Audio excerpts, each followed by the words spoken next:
L'homélie est assez simple, on continue. Si la foi te manque, qu'est-ce que tu peux faire pour grandir dans la foi?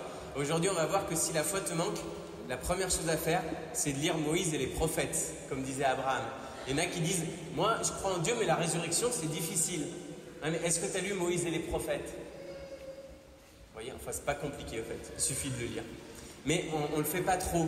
On a vu pourquoi la semaine dernière. D'ailleurs, on a entendu jeudi à Lyon Centre Benjamin qui nous parlait d'Abraham et qui nous montrait, comme on entendait déjà, que Dieu aimait ceux qui entreprennent. Il aime les entrepreneurs, Dieu. Il aime ceux qui ont de l'audace, ceux qui ne savent pas de quoi demain sera fait et pourtant ils osent parce qu'ils ont foi, parce qu'ils prennent des risques et ils rejoignent, ils imitent Dieu en quelque sorte parce qu'ils rejoignent ce que Dieu a fait. C'est le grand entrepreneur, Dieu.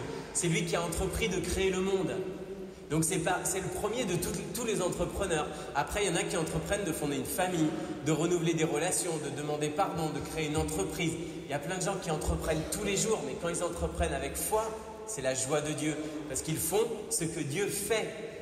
Évidemment, ça veut dire qu'il faut le faire dans son état d'esprit. Et la semaine dernière, on voyait, ça implique de le faire en vue du bonheur de tous. C'est-à-dire que toutes les richesses qu'on a, elles ne sont pas que pour nous. Elles sont pour notre bonheur et le bonheur des autres. Parce que si mon bonheur il est sans le bonheur des autres, c'est pas génial. Si je suis tout seul à être heureux, on n'est pas beaucoup, je suis pas très heureux en fait. Donc on avait vu que ça s'appelait la destination universelle des richesses. Alors aujourd'hui, dans l'homélie, c'est ce que je fais maintenant, l'homélie, il va y avoir deux parties. Une qui essaie de nous convaincre encore que c'est vraiment une bonne nouvelle. Et puis une autre qui va essayer de montrer, qui est un peu plus bref, comment on peut le faire concrètement. Alors si vous vous endormez, on les met sur internet, il n'y a pas de souci, vous pouvez lire celle de la semaine dernière, tout ça, il n'y a pas de... Alors, on a vu la semaine dernière justement que l'évangile c'est une bonne nouvelle, vrai ou pas?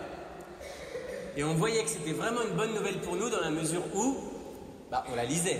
Parce que si c'est une bonne nouvelle et que je la lis pas, ça cloche, non? Donc voilà, on en était resté là.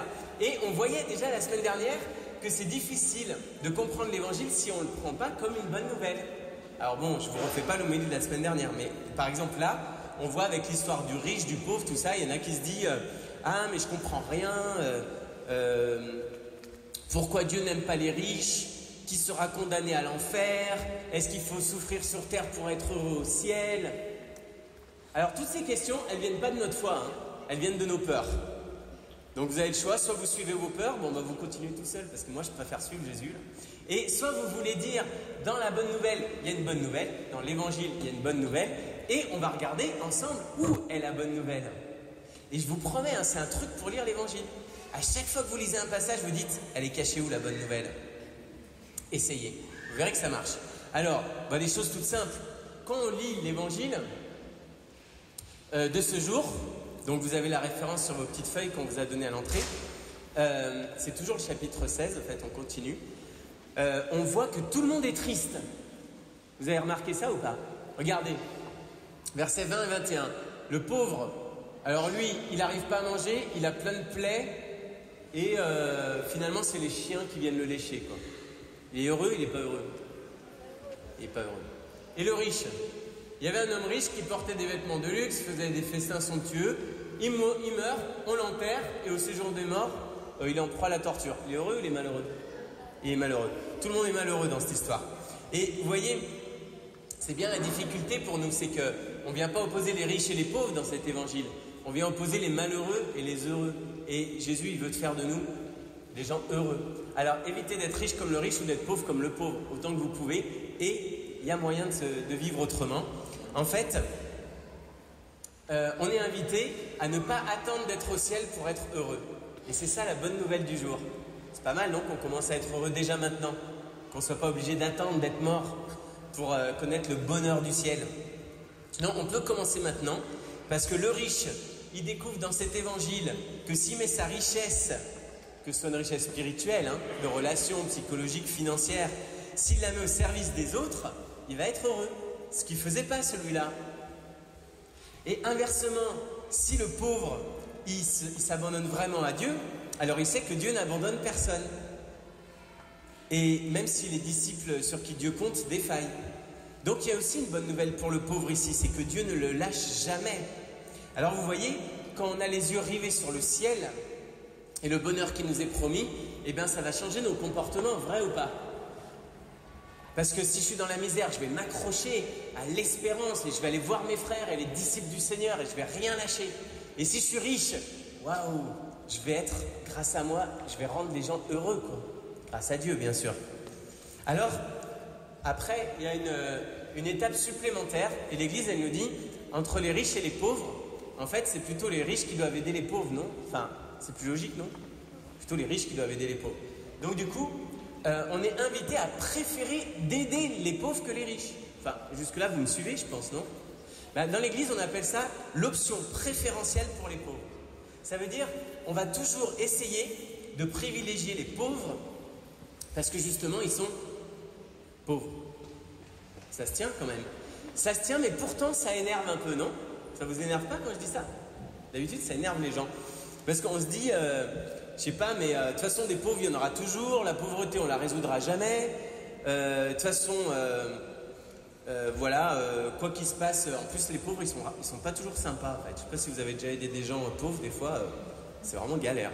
Ils disent pas toujours merci, quoi.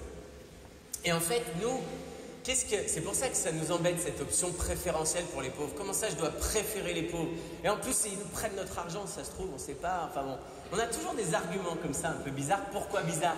Parce que l'évangile, c'est une bonne nouvelle pour tous ou pas? Et s'ils sont pas heureux, est-ce que ça va pas me démanger quand même de rendre les autres heureux? De les vouloir heureux? Et on le sait, ça. On sait qu'ils sont aimés de Dieu. Et nous, on aimerait aussi qu'ils puissent entreprendre dans leur vie, qu'ils puissent avoir assez de moyens et assez de foi. Alors la question, c'est comment est-ce qu'on va faire pour les aider? Et là, on regarde... Il y a des idées? Il lève la main. Et c'est bien que tu aies des idées, parce que tout le monde, quel que soit notre âge, tout le monde peut commencer à faire ça. Mais regardez Jésus, quand il vient dans ce monde, on l'a lu juste avant l'évangile, de sa richesse, il s'est fait pauvre, pour que de sa pauvreté, nous soyons enrichis. Vous voyez, Jésus, quand il vient, il naît dans une étable, pas de chauffage, pas de sécurité, pas de santé. Et vous, imaginez votre enfant, votre cousin, un proche qui est dans la misère, qui n'a pas à manger, qui n'a pas de toit, qui n'a pas de sécurité. Vous n'allez pas tout faire pour l'aider? Mais ce n'est pas nos frères, ces gens-là. Vous voyez, ça, c'est ce que font pour la paroisse ici. Les membres qui s'engagent dans la Société Saint-Vincent-de-Paul, il y en a qui sont à la Maison des Deux Rives. Il y en a d'autres qui aident au Resto du Cœur, il y en a qui donnent à la banque alimentaire. En fait, il y en a beaucoup quand même qui se disent « je ne peux pas ne pas faire attention à ces gens qui manquent de tout ». Alors, voilà, là j'ai fait l'essentiel. Si on veut vraiment que l'évangile soit une bonne nouvelle, il faut la regarder comme telle. Et nous, pourquoi on va agir? Parce qu'on est sûr que le but de notre vie sur Terre, c'est le bonheur de tous. Et donc on va se retrousser les manches pour ça. Alors maintenant, je passe à la deuxième partie, c'est comment on va le faire. Alors là, évidemment, ça peut faire plus mal, parce que pour le vivre concrètement, comment dire, je vais vous montrer que c'est pas si difficile. Il y a deux attitudes.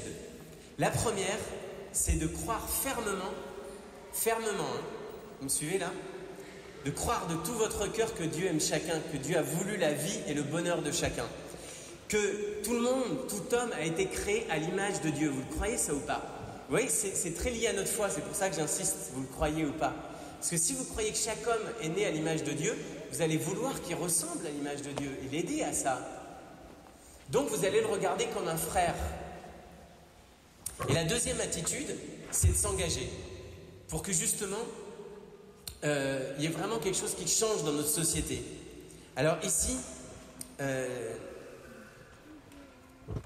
y a un point important, c'est que autant la posture spirituelle, elle doit être unanime, c'est-à-dire qu'on doit tous se dire ici, à partir de l'évangile, chaque être humain est ma sœur, mon frère, et donc je ne peux pas ne pas me comporter comme un frère avec eux. Qui que ce soit un meurtrier, que ce soit quelqu'un qui a volé, que ce soit quelqu'un qui est dans la rue, quelqu'un qui menace chez moi, c'est l'enfant bien-aimé de Dieu. Il ne le sait pas, sinon il ne se comporterait pas comme ça peut-être. Ou peut-être qu'il a été malmené. Mais nous, notre foi nous fait dire, on ne peut pas liker sur Facebook, il faut tuer la mère de Fiona. Ça n'existe pas pour un chrétien. Vous voyez? C'est impossible. Alors par exemple, Voilà, il y a plein d'exemples comme ça, on peut y aller tout seul. Ça n'implique pas une posture politique. On peut être de gauche ou de droite avec cette idée-là, mais on ne peut pas ne pas désirer aimer nos frères. Je vais vous donner un exemple plus concret. Vous voyez, dans l'Évangile, on voit que le riche connaissait Lazare. Vous êtes d'accord ou pas? Parce que quand il est au ciel, il dit « Abraham, j'ai vu Lazare là-haut, tu peux lui dire de venir ?» Donc, il connaissait Lazare, alors que Lazare était à ses pieds, près de chez lui. Il ne s'agit pas de la misère du monde, il s'agit des gens qu'on rencontre. Vous m'avez vu venir, hein, on va prendre l'exemple des Roms. Pourquoi? Parce que c'est un très bon exemple de notre actualité. Premièrement, ce sont nos frères. Si vous en voyez qui n'ont pas à manger, c'est pas normal qu'il y ait des gens qui crèvent de faim. Si vous voyez qu'ils sont en danger, c'est pas normal que des êtres humains soient en danger. Ce sont nos frères. Vous voyez? Et ça, on ne peut pas, quels que soient nos ressentiments, nos peurs, etc., on ne peut pas se passer de ça. Parce que nous sommes les témoins de la bonne nouvelle.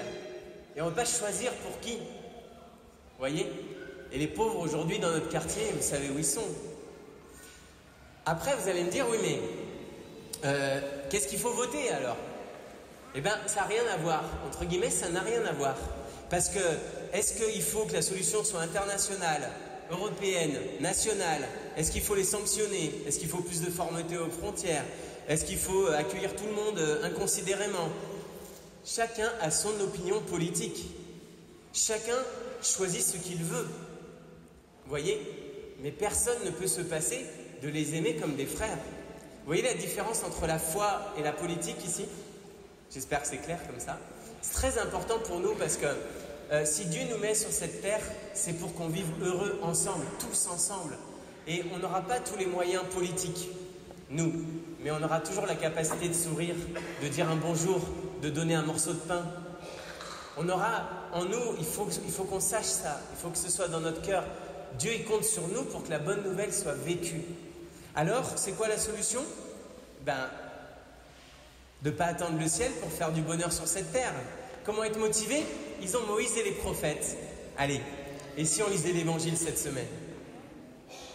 Bonne idée, non? Et si on lisait un bout d'Évangile cette semaine? Je vous invite aussi à venir, si vous pouvez, à la prière du mardi. C'est 20h, 20h40.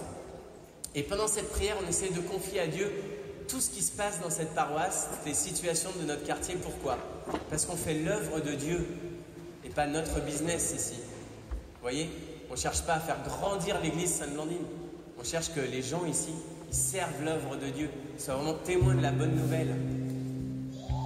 Alors nous voilà rendus à cette action de grâce. Seigneur, tout ce que tu me donnes, tout l'amour que tu me donnes, l'Esprit Saint que tu as mis en moi, c'est pour le bonheur de tous, dans ma famille, à l'école, avec mes amis, avec mes proches. Et c'est sur moi que tu comptes. C'est sur chacun de nous que tu comptes pour porter la bonne nouvelle. Moi, je ne sais pas comment on va s'en sortir pour qu'il y ait moins de pauvres dans ce monde. Je ne sais pas ce qu'il faut décider pour que ça se passe mieux dans notre quartier, pour qu'il y ait moins de danger, pour qu'il y ait moins de gens tristes. Mais je sais que ce sont mes frères. Et Seigneur, je te demande de mettre en mon cœur ta bonne nouvelle, un cœur de frère.